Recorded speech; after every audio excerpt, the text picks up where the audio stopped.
All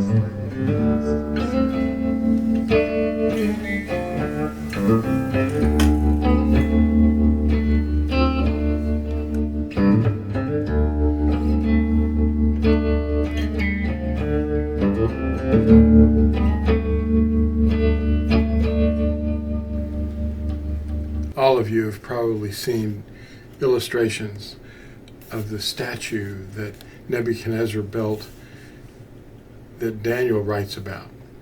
And there's a head of gold and breast and arms of silver, and there are different layers of mankind's kingdoms over time. And the final two components are the toes and the feet, and they're made up of clay and mixed with iron. And this mixture is what we see today. You could interpret it as democracy, ruled by people, but they've all been ruled by kings and severe people. And today we have the end of days all around us. We can see it deteriorating rapidly.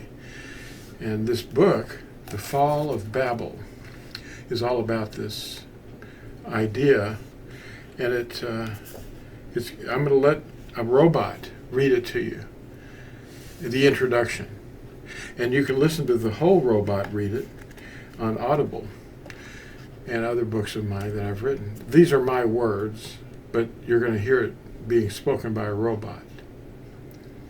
And I think his voice is, very compelling. More so than I would be able to explain it to you, because I'm soft-spoken. But I think that just the plain-spoken ideas that I've laid down in this book will help emphasize the importance of these final days that we live in. So I'm going to turn it over to the robot now, and you can experience something that maybe you haven't thought about. So stay tuned. This title is narrated with virtual voice, computer-generated narration for audiobooks. Fall of Babel by Lew White.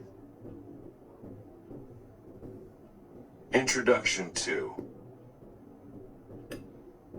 The Fall of Babel. The adversary has been deceiving the whole world for thousands of years, and the time of the end is now approaching. A new reign is being announced, and the name is going to strike the foundations of the reign of Babel, the current world order. The crowds will accept the Antichrist.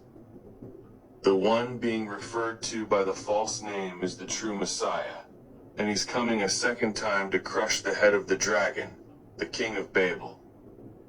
A fake will show up using the name Jesus, a name less than 500 years old, empowered the dragon. Most will be deceived, even some of the elect. The fact that the one name given under heaven is Yahusha, in Hebrew, I am your deliverer, does not upset people. What upsets them is that his name is not Jesus, Isis, or Isis. Dresden James expounded on how the web of lies affects the crowds. A truth's initial commotion is directly proportional to how deeply the lie was believed. It wasn't the world being round that agitated people, but that the world wasn't flat. When a well-packaged web of lies has been sold to the masses over generations, the truth will seem utterly preposterous, and its speaker a raving lunatic. Read the preface of your translation, and the translator's statement about replacing the name of Yahuwah with a device due to tradition. The restoration of the key of knowledge, the stone rejected by the builders, is turning the world upside down even now. Jesus the Antichrist.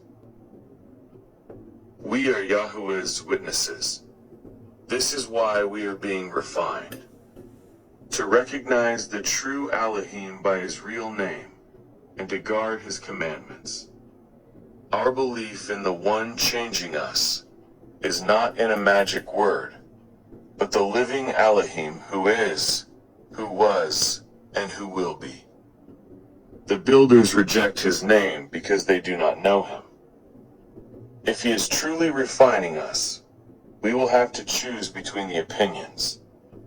Eliyahu at Mount Carmel, 1 Kings 18, is an ideal illustration for us to use. Yahuwah's name is not Bel, Hebrew for Lord. When we call on a name handed down by tradition, and hear that it is incorrect, we first attempt to validate it. We might imagine the signs and wonders to be the evidence, but we would be looking in the wrong place. The Bereans looked into the scripture of truth to verify what was being taught. Many are taught today to look for signs. His Hebrew name was removed from the translations, so the deception has been long-standing. The name Yahusha and his commandments have been regarded as evil by the masquerading messengers. But these two witnesses are our mission as Natsarim. We are his witnesses, that he is Elohim, and no other name has been given under heaven by which we must be delivered. See Yashayahu is at 43. To best explain this book, we need to relate our present times to the experiences of other captives who lived long ago. We were all born enslaved to sin, to serve a dragon master. A deliverer exists, but the dragon has disguised himself so well, he has made himself appear as an angel of light. Those serving the dragon masquerade as messengers of light. They have imprisoned many minds by blending together pagan teachings originally hatched in Babel. Most of us rarely think of ourselves as captives, living in a fallen world, guided by teachers with darkened minds, masquerading as messengers of light. All the cultures of the planet share a common origin: Babel. The first king on the earth was a rebellious tyrant named Nimrod. All sun deities are babbled forms of his name, and the customs of the nations stem from a single source: the worship of the host of heaven, astrology. Children absorb their parents' language and traditions without question. People are suddenly searching for the truth, and knowledge is increasing. Ignorance is a choice,